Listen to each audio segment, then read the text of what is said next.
Nyie kwa nini mnaiba? Kwa nini? Sisi tunaiba kwa sababu ya maslahi yetu binafsi. Hatuna kazi.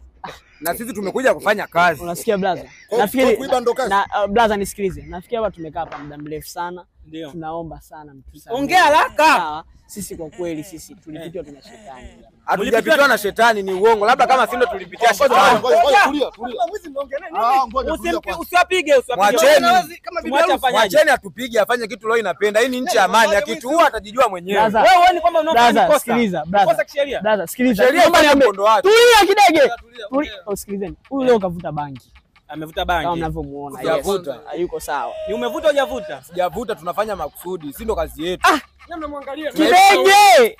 Nisikilizeni bro. Naomba mnisamee kikweli. Hatutarudia hata siku na moja. Tutarudia. Hatuna kazi. Mna mpango wa kurudia. Wewe na unapendeza hivyo ni mwizi na unapendeza. Nimeshasema tunaiba kwa ajili ya maslahi binafsi. Maslahi binafsi ndio haya. Bro. Wewe ni matokeo ni matunda ya wizi. Blaza. Tunawaomba mtusamehe. Mtusamehe. Kama mtatuua mtajijua wenyewe. Sasa afande, hapa tumchukue huyu mwenye bro. Tulikuwa wote. Huyu kidogo naona nani? Huyu azimu. Wewe mnamchukua aliyenipa kazi. Sasa mimi nitabaki nafanya nini kazi? Tutachukua wote.